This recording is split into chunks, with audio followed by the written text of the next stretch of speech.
विश्वविद्यालय अनुदान आयोग उच्च शिक्षा संस्थानों में समता के संवर्धन हेतु विनियम 2026 के नए नियम को लेकर मचे बवाल के बाद सुप्रीम कोर्ट ने इस पर रोक लगा दी।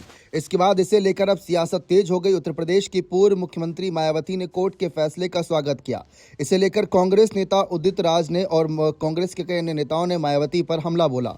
उन्होंने एक्स पर पोस्ट कर कहा कि मायावती जी ने यूजीसी के नियम पर सुप्रीम कोर्ट के फैसले का स्वागत किया है। बीजेपी ने ऐसा करवाया, उसका प्रमाण है कि एक दिन में 12 लाख लोगों ने पोस्ट को देखा। इनके ज्यादातर पोस्ट औसतन 50,000 लोग देखते हैं और बहुत ही कम पोस्ट हैं जहां 1 या 2 लाख लोगों ने देखा है।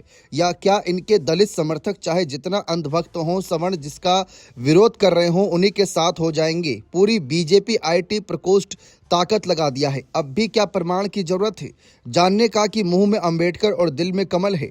हो सकता है कि कोई मजबूरी हो, लेकिन यह साबित हो गया है। आपको बता दें कि बहुजन समाज पार्टी प्रमुख मायावती ने विश्वविद्यालय अनुदान आयोग यानी उच्च शिक्षा संस्थानों में समता के संवर्धन हेतु विनियम 2026 का बचाव करते हुए कहा कि सामान्य वर्ग के कुछ लोगों द्वारा इस कदम का विरोध बिल्कुल भी उचित नहीं है।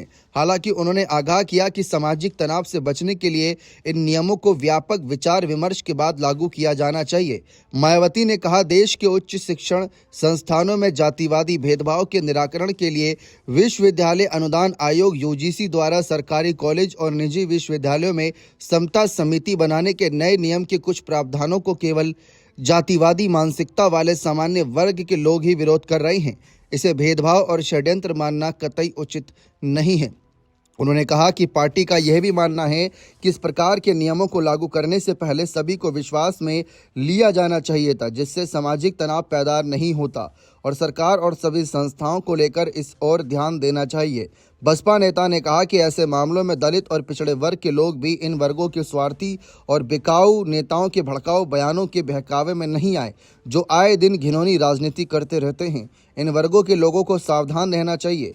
गौरतलब है कि उच्च शिक्षण संस्थाओं में जाति आधारित भेदभाव को रोकने के लिए 13 जनवरी 2026 को प्रकाशित यूजीसी के नियमों में विशेष समितियों, हेल्पलाइन और निगरानी दलों की स्थापना अनिवार्य की गई, ताकि विशेष रूप से अनुसूचित जाति, अनुसूचित जनजाति और अन्य पिछड़ा वर्ग ओबीसी के छात्रों की शिकायतों का समाधान किया जा सके। फिलहाल सुप्रीम कोर्ट ने यूजीसी के नए नियम पर रोक लगा दी है।